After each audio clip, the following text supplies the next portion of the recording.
Hey y'all, welcome back to another episode of A Potent Dose of Three. This is Linda. I'm Kathy. And I'm Jazz, and we're here to bring you your weekly dose.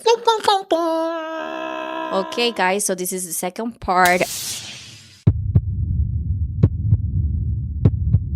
I feel because in here we talk about stuff that we don't really talk about With anywhere no one, else. yeah. Like we really do get uncomfortable to make anybody who's listening comfortable. Oh my gosh, yes. Do you remember when I came and I was like crying and I was like, this stuff is making me think about everything in life and how my life is not where I want it to be. Yeah. Like that's what I'm saying. Like because we don't talk about it and we keep it in the back of our head, and when we have an episode, then we talk about it again and we're like, oh, there's trauma, like I need to go to therapy. Exactly. And that's another reason why I'm happy we're doing this podcast, because for me, for someone who don't like talking about my life, being open and vulnerable to people, I feel like this podcast is helping me learn how to express myself, learning how to say, fuck it. Let me tell my story. If I'm judged about it, I'm judged about it. But my overall goal is to kind of help and inspire someone who's dealing with the same that I'm dealing with. So I was like, Linda, just do it. Get uncomfortable. You could be helping someone. Yeah. No, really. Yeah. So that's I'm happy that we're doing this podcast as well. So are you going to therapy? Okay, let me finish my story, y'all. I was going on the road. Y'all keep stopping me. I forgot where I left off at. You say after the episode. Yes, the episode that made me realize, damn, Linda, go to therapy. You really need therapy. So I ended up signing up. Oh, it got so bad. Yes, I signed up. I looked for a therapist, but I was like, damn, Linda, maybe your anxiety and depression is so bad right now. Maybe you should consider getting on antidepressants.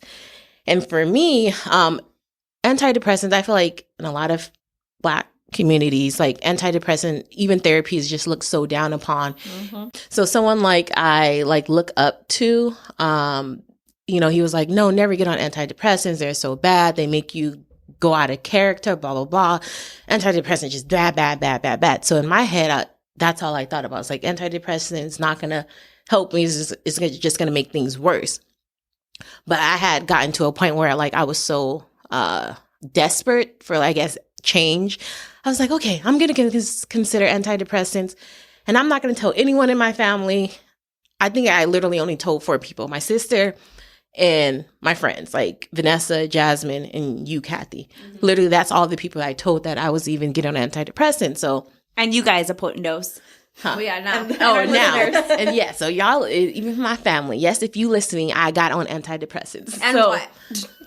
And what? And what? So I got on antidepressant, and it was back in January. Because in January is when, first of all, I get seasonal depression around holidays. So I feel I was already depressed because it was Christmas just passed, blah, blah, blah. I was studying to take my board. So I just had a lot on me. So I called my provider. I was like, hey, I'm super depressed right now. I have anxiety. Yes, I need a therapist, but I also feel I need antidepressants.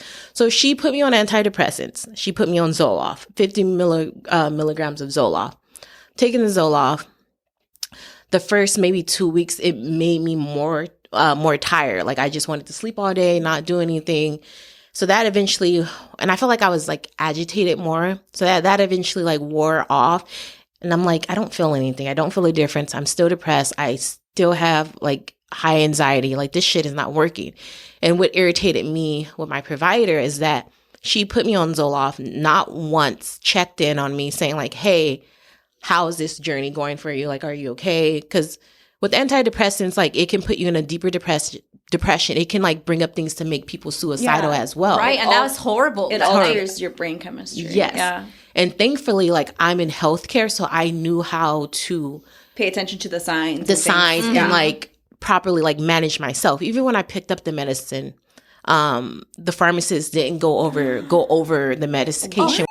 No. So yeah, and I was and I was just dealing with a lot. So I was I'm just gonna take it and deal with it late, deal with this situation later. So I'm taking the antidepressants, nothing, tracking, and then I got to a point I said, fuck it, I don't want to be on medication anymore because it's not helping me. Because regardless, I called my provider back. I was like, hey, 50 milligrams is not working for me. So she increased it to 70 Can I ask you a question? Does she ask you any follow-up, like during that? How are you feeling? How are you doing? What have you seen? Okay, so this was later. So later, after I took my exam, I had so I started to feel like not even a little better. I just had more time to deal with myself. Gotcha. Because I already took my boards exam, passed it. So I told her, I was like, hey, it's not working. And I actually told her, I was like, hey, I didn't like the treatment that I was given for someone who's just like the first time ever being on antidepressants. Like, like she knew how depressed I was.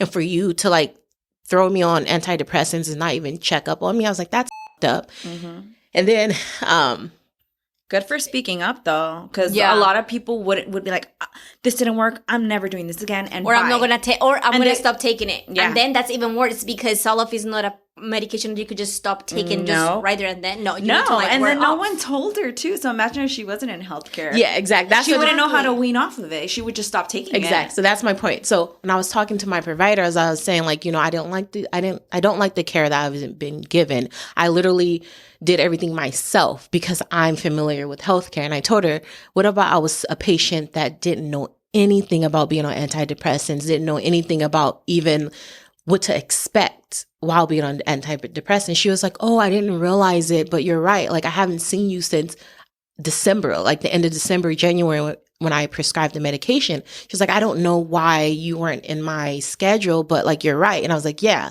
like that's fucked up. Best believe you're not the first patient. Mm-hmm. Yeah, and that's how you know, like, patients fall to the cracks. Yeah, exactly. Because you're so busy about taking hella patients at the time. It's crazy because I have a friend who's actually a classmate currently that she got accepted. She's working at the clinic that I'm referring to. And she told me that each provider, each physician assistant or doctor, they have at least a minimum of like 400 patients. Wow. Yeah. So I'm starting thinking, I was like, damn, that's a lot of people to slip. Yeah. Yeah. Like to like manage. That's so many patients. Yeah. That's a lot. That's a whole lot. That's a lot because like when you only have 7 days in a week. Exactly. Yeah, like when I used to work with my dad and I was like the manager, we had like 20 employees and that was driving me crazy. So I could just only imagine 400 patients that are sick, that need medications, that need like, hey, I'm freaking out. Like this is what. Oh my gosh. So that kind of made me like, okay, she is dealing with has a lot of patients. But then again, if that's the case, when you're advocating like for your patients, it's not about you. Like, yes, put yourself first. I don't care what career you're in, put yourself first. But when it becomes overwhelming where you can't handle the patient, you need to bring that shit up to HR, like the management, and say, you guys need to hire more people because I can't do this by myself. So yeah, I talked to her. I started to go to therapy. Oh, mind you, let me go back. I feel like there's so much I got to say. So anyways, I ended up weaning myself off of medication. I didn't even call her. I was like, I'm taking myself off medication because this is not working. This is not for me. I was like, let me try something more natural. And I did that because, not to say like antidepressants are bad, but because regardless, to start a whole new antidepressants, I would have to wean off and switch over. So I was like, let me try just more natural things to try to help with my anxiety and depression. And I was going to therapy. It was helping. It was helping, but even within the same clinic, it wasn't consistent. My therapist, awesome. She was helping me for the time being, but our therapist. Oh, that's another thing. It's so funny. Jasmine and I actually had to have the same therapist. Yeah. Jasmine's like, oh, my therapist is so-and-so. I was like, oh, that's my therapist. Jasmine gets on a Zoom with her. It's like, hey, you have my friend as a patient. The Obviously, she couldn't break HIPAA. But yeah. She was just looking at Jasmine. Professional. She was looking at Jasmine. Very professional. Like she was crazy. So I was doing therapy with her. And she was helping, but it wasn't consistent because I don't know what she's dealing with right now in her own personal life. I'm happy she's putting herself first, but there's like, I went to maybe 4 sessions with her, and mind you, these are 2-week sessions, like every 2 weeks they give you an appointment. So it was days where she called off, where she wasn't accepting, they had to basically reschedule me like a month out. And I went back to her and had like a 2 more session. And they called me and was like, hey, your therapist will be out for 4 months. Like, do you want to switch therapists? And I was like, honestly, no, because I'm tired of this fucking clinic. I didn't tell them that on my phone, but in my head is like, I'm not going to start over with a new therapist. Let me just go out and find someone else. So therapy was helping, wasn't consistent. So right now I'm currently I need to find like a new therapist somewhere outside of the clinic that I go to. Yeah, I feel you. Because y'all gotta get struggle. That's why people be paying this money for primary, like actual. Yeah, dude. This is a lot. No, it was a struggle there too. So like in the meantime, what I'm doing for therapy, like not even for my therapy, but for my mental health, is like I'm working out more. Because I feel like when I move back to the Bay Area, and that's a whole nother thing. I moved back to the Bay Area, like I just like let myself go. So I feel like for me, it's like if I look good, I feel good, and for some that's shallow, but for me that's important for me. So I've been working out, trying to like worry about like just. Working out actually has a positive effect on my mental state as well. It releases those endorphins. Exactly. It really helps. So, and then even it's not so that coming back to what you said about shallow. It's not shallow. Like sometimes it's how if you feel good, then you're good. Because after I had Thiago, I couldn't even look at myself in the mirror because I was like, that's not my body. Like it was bad because before I had him, I was in my best shape of my life. Yeah, we were working out so hard, and you get freaking pregnant. Carl said, girl, like, you looking too good over there. Let me put a baby in you. Yeah. No, I agree with Kathy. I've noticed when I do not work out, I am a B. And when I do work out, I'm in a better mood. I'm happy. Yeah. So working out a lot. And honestly, I started to put myself first. Like that's even with friendship, like closest friendships, if they are just putting too much of because I'm an empath as well. So I pick up on emotions, and emotions are like negative energy. Like it literally affects me. So I got to the point where it's like, I've been there for you guys a lot, like putting my problems on a back burner, and I'm putting myself first now and saying like, hey, I can't deal with you or that situation right now. I'm focusing on myself.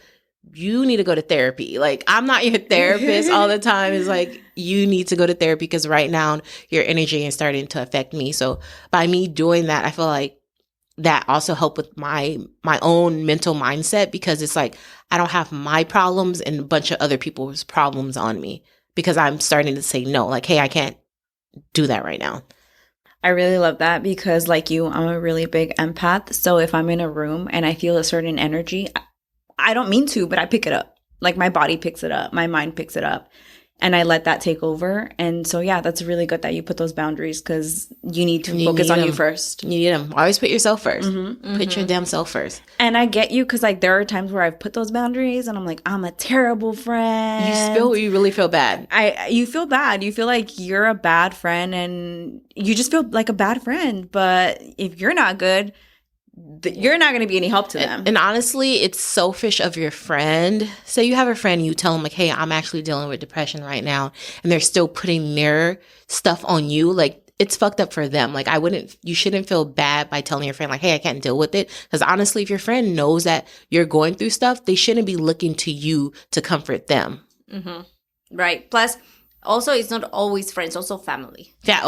Yeah. Because in my case, like, I'm the older sister. And that was the other thing. Like, the other reason why I don't break down easily or I don't talk about my feelings easily or because I'm the older one. So I always think about if I cried, my dad's going to cry, my mom's going to cry. Yeah. So I can't do it. Like, if I break down, the whole system's going to break down. I can't do it. I have to hold it together. I have to go. That's a lot of pressure on you. So, and then that's the thing. So, my boyfriend has been the one who's helped me. Like, he's like, you need to put some boundaries. You need to put yourself first. Same. You need to, like, let them, they're grown-ass people. Yeah. And that's that. And I'm like, okay, you're right. Because sometimes, like, I deal with being a mom. I deal with school. I deal with work. I deal with a lot of shit. Yeah, no, I agree with him. So you are a mom. You are a student. They are adults. You're there for them, but you can't hold their hand. So yeah, so I agree with what Linda says. Like, it's always good to put yourself first and then the rest. And if they don't wanna like understand, then bye. Yeah, exactly. Yep. So how do you deal with your mental health, Jasmine? Well, like I told you, for the longest time, I pushed it off. Like, I was like, oh, I'm busy with school. I'm busy with this. I don't have time. And like Linda noticed, her anxiety started to get worse. I noticed that in myself too. Like, I noticed, like I said, I could not do presentations. I could not speak. I could not my heart was racing. I would sweat. Like I noticed it got worse. It got a lot worse. And I think it got me depressed because I was like, I know I'm capable of more. Like, why am I like this? Why do I let this get to me? Like, what? Like, it just made me feel dumb. I felt dumb. And I was talking to people, and I felt like people didn't understand what I was going through. Like, they couldn't understand my nervousness, my anxiety. Like, and I would get anxious for like nothing, like the littlest things is what I'm saying. And I started researching, Googling, and I like all the symptoms line up. I signed up to see a psychiatrist, and I got diagnosed with generalized anxiety disorder and social anxiety disorder, which makes sense with everything that I had been experiencing. Exactly. Mm-hmm. I was like, oh, okay, like I felt a little more heard with my diagnosis. Like I felt like before, it felt like I was making it up, if I'm being honest. Like you're like, oh, I'm not a hypochondriac. I actually do have it. Honestly, like I exactly know what you mean by that. Mm-hmm. Like it's not like, I feel like that's the reason why we do that, because we try to like downplay what we're feeling. Mm-hmm. But it's like, no, now you have an actual fucking diagnosis. Yeah, like not crazy. I just felt like I was a weird person. Like I just felt weird. Mm-hmm. I didn't feel it was weird. It made me feel a little subhuman because I was like, what's wrong with me? Like why am I the only one like this? Like everyone I would like in my classes, no one, like I had anxiety about, okay, like if I was gonna be late to class, or like where I was gonna sit, like to the littlest things. Yeah. And my mind was always running and thinking and thinking and thinking. I couldn't be calm because I was always thinking about the next thing that was making me anxious.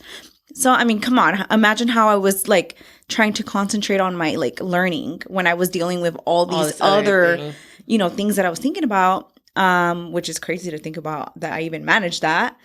But then, I saw a psychiatrist, I got diagnosed. And to be honest, my psychiatrist is really awesome. I'm sorry you had a really bad experience. Yeah. My psychiatrist was the one that was like, I think you need to get on meds. And I was like, you really think so? And he goes, yeah. And I was like, okay, let's do it. I was like kind of excited for something different. I got on meds. I got on duloxetine, I think like a fairly low dosage, to be honest. And it's really weird, but it has changed me like a lot. Yes. Yeah. And what I've noticed, because it's a little TMI, but like when we would record at the beginning, I would notice how body will get to you, because you're like, people are looking. Like I'm being too low. I'm being too loud. I'm laughing too loud. I'm laughing too low. I don't want to say this. I don't want to say that. Yes, like you would overthink it so much. Yes. And then it's funny because before you even said you were on medication, before you even told us, I could see how relaxed you were. Like it was like somebody lifted a weight from you. That makes sense. Exactly. And you're like, okay, I could be me. I could do this. You know what I'm saying? It's crazy that you say that, because like Linda, I had people say, medication, you're on medication, you shouldn't get on medication. And like my heart broke because I was like, you think I'm doing this just to get on medication? Like I'm doing this because I want to feel better. Yeah, and exactly. And I was low-key jealous. I can use a better word, but right now I'm going to say like jealous or maybe like envy you a little bit, because actually Jasmine got on antidepressants way before I did. Maybe like a month before I did. And I saw like just how it changed her so much. So I'm like, oh, I want that for myself. And I'm over here taking a medication. I'm like, I don't feel like are these sugar pills? Like, what's going on? So I was like kind of jealous of Jasmine. I was like, she's having such a positive like just experience with it. And like I'm over here, it's not helping me at all. So I definitely seen this switch in you. I was like, okay, I want that for myself too. I definitely did. And like especially like telling people, I don't know why I told family members. I really don't even know why I told them, but they were like, you don't need that. You don't need to be getting on that. That's exactly. And to be honest, I was like, okay, well, I don't care. I'm going to do it. And I did it. And I, like you said, Kathy, I felt like a weight was lifted off my shoulders. I feel like I'm human now. I feel like I'm happy. I feel like I can be who I want to be. I don't let anything stop me anymore. Like I'm excited to try new things. And before if it was something new or if it was like a different environment, I'd be scared. I'd be like, I'm not doing that. Because I knew I was going to be anxious. And now I'm like, okay, let's figure it out. I don't know how to do it, but we'll figure it out. And I really like that new side of me. Yeah, and I definitely see that shift in you, because Jasmine, like she said, like before she would want people to hold her hand for every single thing. And me, I have the personality where I was like, girl, like I need my space. Like I don't want to be holding your hand. It's like, she was like, Linda, come do this with me. Linda, yes.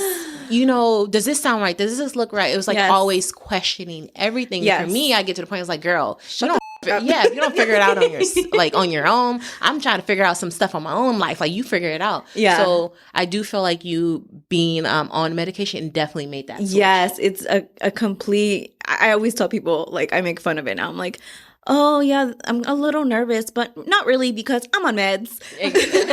We're like little meds teams together. We're like shaking our little pills, because it's like 3 friends got a medication. It was first Jasmine, then me, and another close friend of ours. So we were like, oh, let's have a popping pills party. Yeah, like shaking our antidepressants. It's been a really good experience. I was also actually depressed as well, mildly depressed. And you was dealing with a lot of shit too growing up. That's how we bonded. Yeah, and even with that, it's helped. I'm just happy, guys. I'm happy. We're happy for you. Thank you. Thank you. So happy, because like I can see it. Yeah, but on top of like my meds, I also started going to therapy, talking about like, you know, my childhood and realizing how my childhood affects me, and I think has contributed to my anxiety, because I think I'd learned how to be on edge as a little girl, and I think that always stayed with me. And so just kind of having these conversations with myself and really like having that introspection has really helped me just think about like when I'm going through a situation, if it maybe whatever I'm feeling is unreasonable, talk through my feelings, and it's really helped me just be more present, I think. But I also do like working out, like you guys. It makes me feel a lot better. I've discovered the plant world. I'm a plant mom now. She has like 100 plants in her house, guys. No, I have like 18 plants in my living room. Yeah, literally 18 plants. Yeah, 18 plants. They're all beautiful, by the way. Thank you. They're a little brown. I've killed a few, but they're a little brown on the leaf. They're a little dying. No, they're doing really good now, actually. They're thriving. Yeah, they're thriving. I'm learning how to propagate. And she got like an app that she uses. Like, oh, this is this. Yeah, I have. I stopped using the app. That's how good I am now. Yeah. Oh, wow. You know how you said like I liked you to hold my hand. You know, I've learned to be okay with being alone too, which is weird because it's crazy. Yeah. It's really weird. I'm like, what do you want to do today, Jasmine? Let's go to the dog park. And I'll just take my dogs to the park by myself. Or I'll just go to a plant store. Something that I really love to do. And you're going to be like, wow, that's so type A of you. But I love to clean my house. Like when my house is clean, I feel good. You feel good. I feel so good. Like my mind feels clear. Like I just love it. Exactly. And documentaries. You know, I love my documentaries. What type of documentaries? Right now I'm watching One About Cleopatra. That sounds boring. Like I like documentaries too, but I'm not listening to them. I thought it was gonna be like something with like criminal or some shit. No, I mean I watched those too, but like I was watching the one about what's that clown killer? Oh, I don't remember. What Wayne? John? Yeah. John. And I didn't watch Wayne. it because I'm scared of clowns. Not gonna lie. That's scary. See? Oh yeah, it's scary because I was watching it at night and I was like, oh my gosh, I can't watch this anymore. Like if Jonathan's not home, I'm not watching that. Yeah, see. I don't with clowns. Yeah. So how does your family view you now? Like, do they say like, oh, do they even acknowledge like, oh, the medication has helped you, or acknowledge that they do see a shift in you? So funny thing that you say that is my partner, he's all like, he has literally told me you are a different person. Like I can see the change in you, which to me, like I didn't need that to hear that from him, but it made it more like, oh, so I wasn't crazy. Yeah, I knew I had a problem. One. I knew there was something going on here. Like I knew there was something that was blocking me from being the full me. So him saying that, it just validated my feelings, which was really nice to hear. So I do have a question because like when we met this morning, we were talking how like in my family, like we don't talk about feelings. And you told me, yes, in my family it was all about feelings. Oh yeah, we were emotional. So did they believe like in therapy and all that, or no? I'm just curiosity. Yeah, no, they do believe in therapy. I've actually been in therapy since I was little because we had a lot of stuff going on growing up. So I remember being in therapy, I think when I was like 10. They still go to therapy. But it was a whole meds things. They don't believe in meds. Okay. It wasn't that they believed in meds. I just feel like they look at me like, you're good. You're the good one. Not that you're the good one in the family, but you're stable. The most stable one. Stable. Yeah. You're fine. You're okay. You don't need meds. And the funny thing is that after they mentioned that, oh, I knew it was a good thing for you to get on meds. And I was like, what are you talking about? Wait, what are you talking about? I'm like, we talked and you said don't get on meds. I'm like, okay, sure. That's what happened. They have amnesia where they forget all this bad stuff they're saying. Yeah. And I do understand, like, with me, the person I was referring to, like, I understand, like, he was saying that not to get on meds, kind of. But it's more like, you got to deal with the real shit. Like, yes, if you because getting on antidepressant, it may help you build up that courage to deal with your life and all the stuff you've been keeping on the back burner. But like, if you do get on antidepressant, make sure you go to therapy and you work out your problems. Definitely. You can't it's not a magic pill. No, you can't just take the meds and then that's it. Like, you really do need to figure out, like, gee, what is it that is really affecting me in life right now? Because meds, they help to a certain level. Things are still going to be happening in your life. Exactly. So you have to work on I think you have to work on yourself from all aspects of life. How are you eating? Because I've noticed when I eat bad food, I feel bad. Yes. It's just, I've noticed. It's no joke. I'm not going to lie. I love my chicken nuggets and my pizza, but I do feel not as good. Therapy, working out, your environment, who are you surrounding yourself, by a bunch of things. It's a lot of things. It's all important. All very important because life be having people go all types of crazy directions, and it is uncomfortable to address those problems. It is. Because I feel like that's one of the reasons why, because I've known you, like I said, I've known you since kindergarten. We've literally known each other our whole life. Yeah. But we're the opposite. We're the opposite. Complete opposite. But the reason why, one of the reasons why we became close is because, like, in high school, because I've known, like, even in 8th grade, like, I never knew, like, what you were dealing with on a personal level at home. But we bonded in a sense because, I'm trying not to get emotional. No, it's okay. We bonded because, Jasmine was trying to run away from home, and I was trying to leave home, too, because I didn't have no one at home. So, like, literally, let me pause. So those are the best experiences. I remember we used to go to McDonald's. We would go to McDonald's. I love this. We would go get our cheeseburgers and French fries and Coke. I'm not fat. I'm fluffy. And we would go get our food. We would sit in the car by the ocean. Right by the beach. I have my driver license. Yeah. We were gone all the time. We'd sit there. We'd be eating and we'd talk our problems out. Like how fucked up our lives were. Literally, that was our escape and our therapy session within ourselves, because literally, like I said, Jasmine was trying to run away from home. I didn't have anyone at home. So we basically like used each other to come together. Yeah, we leaned on each other a lot. I would like always go to Jasmine's house. Literally, I was like at your house all the time. And I lived at her house every Friday. That's where your whole school knew who I was, because I was always at her house. Yeah. Because she didn't go to our school. You live close to the school. Yeah. You live in 50. Yeah. I lived on 53rd. Yeah. School was at like on 34th. So I'd meet her at school, and then we would come home together. Yeah. So that's what I'm saying. Like, and it's good to have great friends. But like I said, we were two kids. We weren't kids. We were two teenagers trying to figure it out on our own. Yeah. We didn't. And that's hard.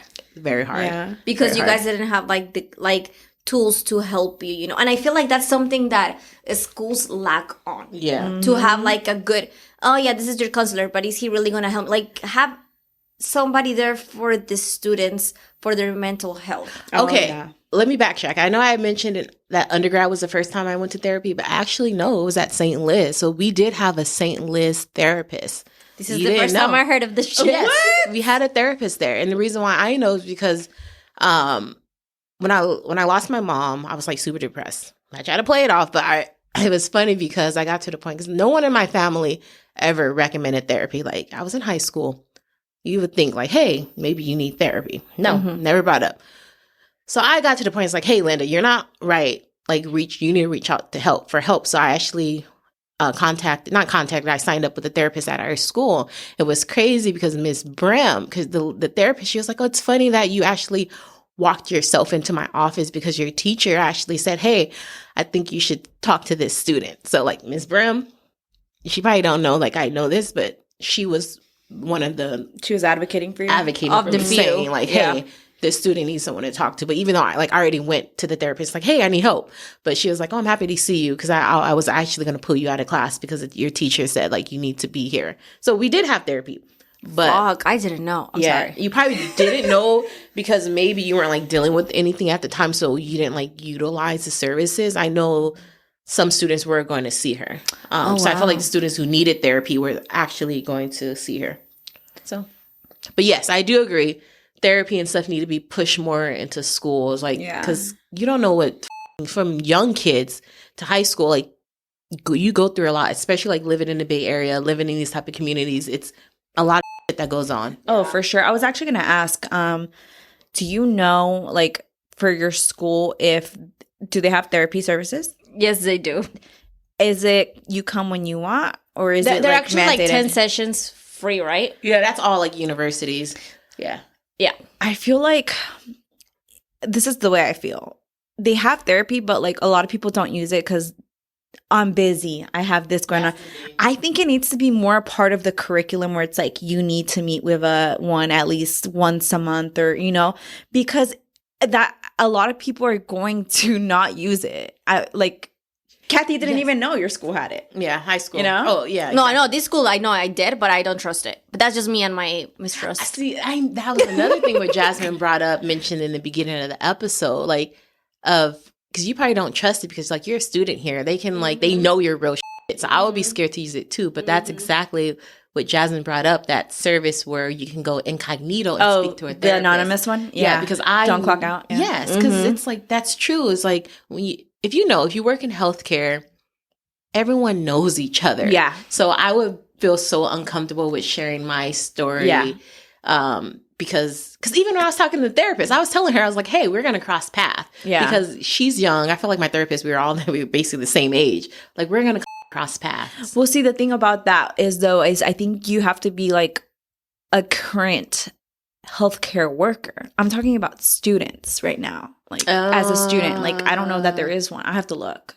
There should be. There really should, especially students in healthcare, because we put so much pressure on each other. And if not, we need we'll make it. There's a lot like suicide rates for like students as well. It is. Yeah, it really in is. med school and stuff. It is. So I feel like that should be pushed more. Yeah. But yeah, there's therapy. There's therapists in school. You just have to. They say they have to market it more. It's like, hey, that's what I was gonna say. So I'm kind of jealous. So with my program, we had. The first year, we had both case management students and family nurse practitioner students together. After we complete our pre-licensure and then branch off to the master's programs, we go our separate way. So what I'm kind of jealous about them is that they have, in the beginning of the class, I forgot what class it is, but they have like a 30-minute workout session where the professor like guides a workout class, like a yoga, jumping jacks, for them to de-stress and everything. I was like, why do we don't get that? You have that? Yes. And that's what you told me. You're like, because I hated it. Because I was like, man, I always fall asleep because it's through Zoom. But honestly, it did. It was a class that I was like, man, I gotta go. It's like PE, right? Was it like the meditation where you just meditation, or were you working out? No, it was like meditation, and then you will do yoga and like you put your camera so we didn't do that. And then that's what you told me. You're like, you should take advantage of it because the first year is like, it's hard. And I was like, yeah, but it does help. It did help me, especially at the beginning, because I was going through a lot of it mentally. Like, I just felt like I wasn't good enough, and I just had a lot of feelings. Yeah. And I was putting a lot of pressure on myself, and also, like, I was trying to figure it out, like, my kid situation, like, daycare and all of that. But going through this class that it was, like, meditation and like, she will give us tips. Like, for example, every time I was like in a stressful situation or whatever, I'll just step aside or step out, and I'll just take like a deep breath and then just trying to focus on my breathing, and then I'm like, okay, I could do this. And then, you know, like, they just give you like little tools that you could have under your belt in order to deal with like difficult situations. So yeah, I did had it. And then so even though I was like complaining, but it actually did help me. Oh yeah. So you actually realized like, oh, let me actually utilize this and pay attention. Yes. Yep. Because okay, my first year, I want to say like the ethics class or something, they did do like a little meditation thing, but it was like, oh, they played an audio and that's it. And I honestly, like, I did not. No. I was like, okay, this is my break. Let me be on my phone. No, they wouldn't, like, they didn't play an audio on us. Like, the teacher would actually, like, talk us through meditation. And that was like, that would have been okay, so better. Now, like, you're going here. Now, like, feel your arms. Okay, now feel your legs. Now, and then that would help me a lot, especially because I was taking so many classes and you're so stressed that it will be like that one class that I will like decompress. Like I could breathe. See, that's awesome. That's good. I feel like more schools need to do that. Yeah, honestly. I agree. Yeah, and then even like nursing school or medical schools, like help your students out. Yeah. Like, you know, we struggling, man. Yeah, because they know they just be throwing things at us left and right. Sometimes just pointless. In my opinion. And then just because we don't talk about it doesn't mean that we're not going through it. Yeah, like, exactly. You know? Shoot, we all because you could see somebody that's happy and smiling, but you don't know what's going on like at their house. Okay. Oh, yeah. You know what I'm saying?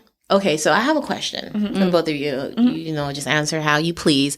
But what advice and tips will you give other students who may be, you know, kind of scared of even going to therapy, scared about even talking about their feelings or like managing whatever that they're dealing with? Like, I know we talked a lot about like how we do it now, but like quick tips or something like. Yeah, something that I think would be really helpful is like, okay, let's say you're too scared to go to therapy and you're just not ready for that just yet. Okay, I highly recommend getting a little book and writing down your feelings and what you're going through. Sometimes just keeping it all within yourself might feel a little overwhelming. And if you're not ready to tell somebody, if you're not ready to trust anyone just yet, I think writing it down might help you release it and even acknowledge what you're going through. Because sometimes when it's in your head, you're not fully, you know, aware. So just writing it down and seeing it might be helpful. I think for me, I'm like a bit advocate of like working out. I think working out is always like and then here's the thing, you guys, I'm talking about like you need to go and like sweat and then do like super hard workout and lift super heavy weights to be just even a walk. Like a walk by the ocean, a walk in nature, all that gives you energy. I don't know how to explain it, but it does help, gives you like that energy and that like peace of mind that could help you with everything that's going on in your brain. Another thing, do not be like me and push it off because you have so many things to do and schoolwork. Everything is going to be there. It's still, this took me a while, but it's still going to be there. Take an hour to yourself. Go, like Kathy said, go for a walk. Go get an ice cream. Do something that makes you happy. Your schoolwork is still going to be there. It's okay. It's okay. Exactly. Yeah, it's okay. It's okay to eat that French fry once in a while. Eat that ice cream. It's okay. And then also, what also helps me sometimes is like have a friend to work out with. Yes, because then I'm like, okay, then we could push each other and I know I will get it done. And I know at the beginning, I'll be pissed because I'm working out and I don't want to. But once that hour ends or whatever, then you feel better. Exactly, because Kathy be on my ass. And I'm telling you, because Kathy, for sure, like she's, we always work out together and everything. And my friend Erica as well. But Kathy and I, like, we're like, well, she'll send me her meals during the day. She's like, oh, did you work out? What did you eat? I'll send her something I know it's not the best. And she'll be like, should you be eating that? And I'm like, in my head, like, you. Like, I'll eat what I want to eat. But it's because she tells me you need to be hard on me. So I'm like, okay. Yeah. And then she was like, did you work out today? And I was like, though? No. I kind of need that. No, it's good. That's like, you need to find people like that, like to kind of like push you. Because it's hard to make changes. And that's with anything. It's hard to make changes. If you can find yourself an accountability partner, do it. Like, do it. Yeah. And for me, some tips that I would like add on, similar to what Jasmine said, like start journaling, like writing stuff down. And if you don't, because I don't like physically writing because I have really bad handwriting. So it stresses me out when I'm like writing and the handwriting is like and you're like, this is supposed to be for stress relief, but I'm more stressed. I'm getting mad. So I actually use this app called Day One. You do have to pay for it. They have like a free subscription, but I do the paid subscription because this is not an ad. This is not. Oh shoot! I forgot. I'm supposed to make these people. Okay, I'm sacrificing, but y'all better start sponsoring us. No more free advertisement, okay? No. So I use this app called Day One, and basically it allows you to like type in like your journal. Like you can journal like within the app. You can do voice recordings, and then you can add videos. You can add photos and stuff, so it can give your thoughts and stuff like, not to say more meaning, but it brings it more to life. Because there's some moments where I don't feel like actually typing, so I can like talk to it. Can you send me that? It's a good app. I want to look into it. It's a good app. And then also it does like a voice recording where it'll like type the stuff out what you're saying through the voice if you're super lazy. Because there's, like I said, there's moments I'm just laying in bed. I was like, with my eyes closed, but I want to like express and get some stuff off of my mind. So I'll literally just record myself. And so in the future, I can literally go back and listen to it and like look at my growth. I remember one note like I wrote about me passing my boards exam, saying like, who would have thought I would have passed? And I like inputted my certificate, my boards, my certification and stuff. So Day One is a really good app. And another thing is like meditation. Like I'm trying to get to do more meditation because it's very hard for me because like my thoughts literally run everywhere. But I learned like, let that happen. Like just let it. Sometimes I feel like there's not enough time in the day. And so what I've started to do is like I'll put a meditation video on and I'll be in the shower listening to it. It's really cool. Mm-hmm. It's really cool. It makes your shower very peaceful. Yeah. Exactly. Or like mindful eating or mindful drinking water. And then that helps too. Exactly. And the meditation app that I use, I'm going to tell y'all, but they need to stop paying us. I'm not sponsoring no more. This ain't an ad. This is not an ad, but my therapist actually told me about this app. It's called Insight Timer, and it's a free app where like it'll give you guided sessions because they're like, oh, if you're new to meditation, they'll do like 7 days where they guide you through the meditation and kind of like, oh, so that was really good for me. And another thing, I was like, not everyone's religious, and I know that, but for me, I know with praying and prayer, getting closer with God, like that can help with a lot. Because for me, that's what helped me like with my life journey in general. It's like, okay, everything here is maybe not the best, but like I'll pray and it's like, give me strength, blah, blah, blah, blah. So get close to God. I'm still trying to work on going to church more, but for me, that's what has helped me so far in my life. So yeah. So yeah, guys, I hope these help you. I hope you guys enjoyed this episode. If there's anything else you want to hear about, any topics you're interested, email us at apotentoseof3@gmail.com. Follow our Instagram page, apotentoseof3. And follow Linda at, where I'm going to say, a potent dose. Oh, shit. Girl, if they haven't followed you then already, they don't want you. No, they've been following me. Okay, I don't know if they've been following you. But my private. Me. Girl, I got so many pages. But anyways, yeah, follow Linda at Linda the FNP. Yeah. It's a wrap. It's a wrap. Bye. See you next time. Las Lloronas.